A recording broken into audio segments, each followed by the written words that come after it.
Very good morning. Next topic is energy stored in inductance coil. So in this article we going to consider a coil having self inductance, that is L, which is connected by a battery, and battery further connected with the key. Why we using battery through key? Because when we going to press key, that means current flows through the circuit and self inductance oppose the growth of that circuit in that current in the circuit. Okay, so what it means, energy stored in inductance coil ਦੇ ਵਿੱਚ ਆਪਾਂ ਇੱਕ ਕੋਇਲ consider ਕਰਦੇ ਹਾਂ। ਆਪਾਂ ਕਹਿੰਦੇ L ਉਹਦਾ self ਇੰਡਕਟੈਂਸ ਆ, ਬੈਟਰੀ ਨਾਲ ਕਨੈਕਟਡ ਆ, ਪੋਜ਼ੀਟਿਵ ਨੈਗੇਟਿਵ ਟਰਮੀਨਲ ਲੱਗਣੀ ਆ ਤਾਂ ਹੀ ਕਰੰਟ ਫਲੋ ਹੋਣਾ, ਇਹਨੇ ਕਰੰਟ ਪ੍ਰੋਡਿਊਸ ਕਰਨਾ। ਠੀਕ ਹੈ, ਕੀ ਲੱਗੀ ਹੈ, ਜੇਕਰ ਆਪਾਂ ਕੀ ਨੂੰ ਪ੍ਰੈਸ ਕਰਾਂਗੇ ਇਹਦਾ ਮਤਲਬ ਇਹਦੇ ਚੋਂ ਕਰੰਟ ਫਲੋ ਕਰੂਗਾ। ਜੇ ਕਰੰਟ ਫਲੋ ਕਰੂਗਾ ਤਾਂ ਇੰਨੇ ਕਰੰਟ ਨੂੰ ਫਲੋ ਕਰਨ ਤੋਂ ਰੋਕਣਾ, ਸਿਰਫ ਉਹਨਾਂ ਕਰੰਟ ਫਲੋ ਕਰਾਉਣਾ ਜਿੰਨਾ ਸਰਕਟ ਨੂੰ ਚਾਹੀਦਾ। ਠੀਕ ਹੈ, ਅਤੇ ਜੇ ਆਪਾਂ ਇਹਨੂੰ ਮੰਨ ਲਓ ਪ੍ਰੈਸ ਕਰਦੇ ਹਾਂ, ਛੱਡਦੇ ਹਾਂ, ਇਹਦਾ ਮਤਲਬ ਇਹਦੇ ਵਿੱਚ ਕਰੰਟ ਜ਼ਿਆਦਾ ਫਲੋ ਨਹੀਂ ਹੋ ਸਕਦਾ। ਠੀਕ ਆ, ਉਹੀ ਚੀਜ਼ ਉਹਨੇ ਇੱਥੇ ਲਿਖੀ ਆ ਕਿ van Ki K is pressed, ਜਦੋਂ ਕੀ ਪ੍ਰੈਸ ਕਰਤੀ ਕਰੰਟ ਫਲੋ ਥਰੂ ਦੀ ਸਰਕਟ ਦੇ ਵਿੱਚੋਂ ਦੀ ਕਰੰਟ ਫਲੋ ਕਰਨਾ ਸ਼ੁਰੂ ਕਰ ਦੂਗਾ, ਅਤੇ ਸੈਲਫ ਇੰਡਕਟੈਂਸ ਜਿਹੜੀ ਆ ਉਹ ਰੋਕੂਗੀ ਕਰੰਟ ਦੀ ਗਰੋਥ ਨੂੰ। ਜੇ ਰੋਕੂਗੀ ਤਾਂ ਇਹਦਾ ਮਤਲਬ ਕੀ ਹੋਊਗਾ, ਕੁਝ ਨਾ ਕੁਝ ਵਰਕ ਜਿਹੜਾ ਉੱਥੇ ਜ਼ਰੂਰ ਪ੍ਰੋਡਿਊਸ ਹੋਊਗਾ। ਕਿਉਂਕਿ ਜਿਵੇਂ ਜਿਵੇਂ ਆਪਾਂ ਕਰੰਟ ਵਧਾਈ ਜਾਵਾਂਗੇ, ਜ਼ੀਰੋ ਤੋਂ ਲੈ ਕੇ ਆਪਾਂ ਕਰੰਟ ਦੀ ਕੋਈ ਮੈਕਸੀਮਮ ਵੈਲਿਊ ਲੈ ਕੇ ਜਾਂਦੇ ਮੰਨ ਲਓ, ਇਹਦਾ ਮਤਲਬ ਉਹਦੇ ਅਗੇਂਸਟ ਉਹਦੇ ਉਲਟ ਜਿਹੜੀ ਆਪਣੇ ਕੋਲ EMF ਉਹ ਵੀ ਪ੍ਰੋਡਿਊਸ ਹੋਊਗੀ। ਇਹਦਾ ਮਤਲਬ ਜਿਹੜਾ ਫਿਰ ਵਰਕ ਡਨ ਆ, ਜਿਹਨੇ ਕਰੰਟ ਨੂੰ ਸਟੋਰ ਕਰਨਾ, ਉਹ ਕਿਸੇ ਐਨਰਜੀ ਦੀ ਫਾਰਮ ਦੇ ਵਿੱਚ ਸਟੋਰ ਹੋਊਗਾ ਇਸ ਇੰਡਕਟਰ ਦੇ ਅੰਦਰ। ਠੀਕ ਹੈ, ਸੋ ਆਪਾਂ ਕਹਿੰਦੇ ਹਾਂ the work done by the circuit is stored as magnetic potential energy in the inductor. ਠੀਕ ਹੈ, ਦੈਟ ਇਜ਼ ਇਫ DI/dt, ਜੇ ਮੰਨ ਲਓ ਮੈਂ ਆਹ ਚੀਜ਼ ਲਵਾਂ, ਇਹ ਕੀ ਹੁੰਦੀ ਹੈ ਕਰੰਟ ਦੀ ਡੈਫੀਨੇਸ਼ਨ। ਠੀਕ ਆ, ਆਪਾਂ ਕਹਿੰਦੇ ਹਾਂ ਚਾਰਜ ਕੀ ਹੁੰਦਾ, flow of current with respect to time, rate of growth of current. ਠੀਕ ਆ, ਜਿਵੇਂ ਇੰਡਿਊਸਡ EMF ਦੀ ਡੈਫੀਨੇਸ਼ਨ ਲਿਖਾਂ, ਫੈਰਾਡੇਜ਼ ਲਾਅ 'ਚ ਆਪਾਂ ਇੰਡਿਊਸਡ EMF ਕੱਢਿਆ ਨਾ, ਉਹ 'ਚ ਆਪਾਂ ਕਿਹਾ ਕਿ induced EMF E in magnitude ਕਾਹਦੇ ਇਕੁਅਲ ਹੁੰਦਾ। ਵੈਸੇ ਬੇਸਿਕਲੀ ਇੱਥੇ ਇੱਕ ਇਕੁਏਸ਼ਨ ਹੋਣੀ ਸੀ, induced EMF that is E is directly proportional to rate of change of current with respect to time। ਤੇ ਆਪਾਂ ਪ੍ਰੋਪੋਰਸ਼ਨੈਲਿਟੀ ਦਾ ਸਾਈਨ ਹਟਾਉਣ ਦੇ ਲਈ ਕੋਈ ਕੌਨਸਟੈਂਟ ਲੈਂਦੇ ਹਾਂ, ਅਤੇ ਆਪਾਂ ਲੈ ਲੈਂਦੇ ਹਾਂ L ਇੰਡਕਟੈਂਸ ਦਾ ਕਰਕੇ, ਫਿਰ ਆਪਣੇ ਕੋਲ ਆਹ ਇਕੁਏਸ਼ਨ ਬਣ ਜਾਣੀ ਸੀ।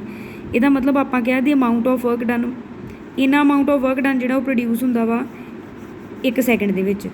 ਜੇਕਰ ਮੰਨ ਲਓ ਕਹਿੰਦੇ I ਕਰੰਟ ਫਲੋ ਕਰਦਾ ਕਿਸੇ ਸਰਕਟ ਦੇ ਵਿੱਚ, ਉਹਦੀ ਫਿਰ ਵਰਕ ਡਨ ਕਿੰਨਾ ਹੋਊਗਾ। ਅੱਛਾ, ਆਪਾਂ ਵਰਕ ਡਨ ਕੱਢਣਾ ਨਾ, ਇਹਦਾ ਮਤਲਬ ਫੋਰਸ ਦੀ ਵੈਲਿਊ ਕੱਢਣੀ ਆ, ਅਤੇ ਵਰਕ ਡਨ ਕਾਹਦੇ ਬਰਾਬਰ ਹੁੰਦਾ, ਆਪਾਂ ਕਹਿੰਦੇ ਕਿੰਨਾ ਵੋਲਟੇਜ ਅਤੇ ਕਿੰਨਾ ਹੀ ਚਾਰਜ ਹੋਊਗਾ। ਹੁਣ ਵੋਲਟੇਜ ਕਿੱਥੋਂ ਪਤਾ ਲੱਗਦੀ ਆ, ਇੰਡਿਊਸਡ EMF ਤੋਂ।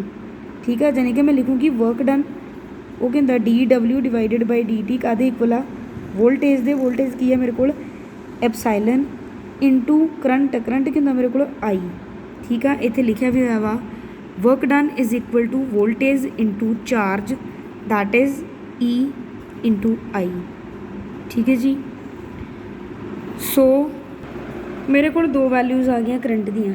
ਇਹਦਾ ਮਤਲਬ ਜਦੋਂ ਮੈਂ ਦੋਵਾਂ ਨੂੰ ਕੰਪੇਅਰ ਕਰੂੰਗੀ, ਪਹਿਲੀ ਇਕੁਏਸ਼ਨ ਨੂੰ ਅਤੇ ਹੁਣ ਵਾਲੀ ਨੂੰ, ਮੇਰੇ ਕੋਲ ਕੀ ਬਣਨੀ ਆ, ਕਹਿੰਦੇ ਜੇਕਰ ਮੰਨ ਲਓ ਆਪਾਂ ਇਗਨੋਰ ਕਰੀਏ ਕਿ ਰੈਜ਼ਿਸਟੈਂਸ ਜਾਂ ਰੈਜ਼ਿਸਟਿਵ ਜਿਹੜਾ ਉਹ ਲੋਸ ਹੁੰਦਾ, ਕੁਝ ਨਾ ਕੁਝ ਕਰੰਟ ਜਿਹੜਾ ਵਾ ਉਹ ਸਰਕਟ ਦੇ ਵਿੱਚੋਂ ਦੀ ਪਾਸ ਨਹੀਂ ਹੁੰਦਾ, ਲੋਸ ਹੋ ਜਾਂਦਾ। ਜੇ ਆਪਾਂ ਉਹਨੂੰ ਕਹਿੰਦੇ ਇਗਨੋਰ ਕਰ ਦਈਏ, ਇਹਦਾ ਮਤਲਬ dW/dt ਕਾਹਦੇ ਇਕੁਅਲ ਹੋ ਜਾਊਗਾ, L ਇਨਟੂ I DI/dt।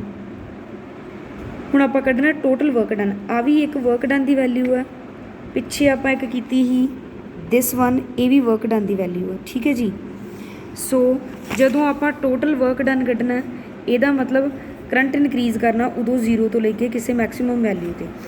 ਫਿਰ ਆਪਾਂ ਕੀ ਕਰਦੇ ਨੇ, ਇਹਦੀ ਇੰਟੀਗ੍ਰੇਸ਼ਨ, ਉਹ ਕੀ ਹੋ ਜੂਗੀ W is equal to integration of DW।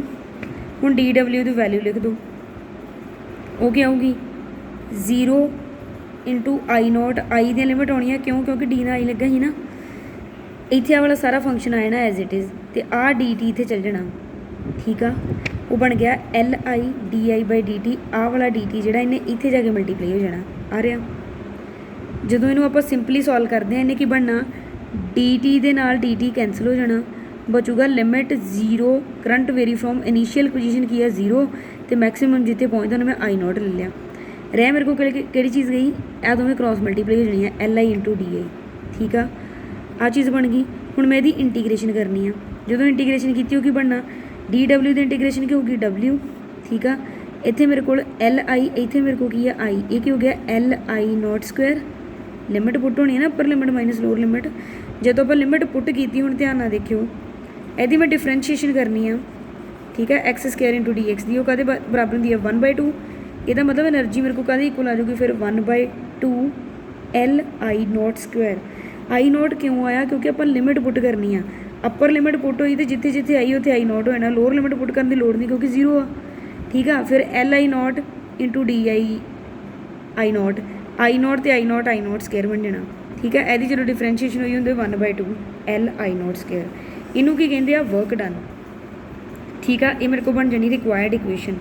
फिर आप लिख भी देना the work done in increasing the current flowing through the inductor is stored in the form of potential energy that is U, which is given by UM। M क्यों लिखा magnetic field का करके, UM is equal to सारी value same लिख देनी इतने। फिर आप क्या देना, this energy is stored in the magnetic field of the inductor. ठीक है जी, पेपर च आर्टिकल आता इंपॉर्टेंट आर्टिकल, ध्यान नाल करो प्लीज़।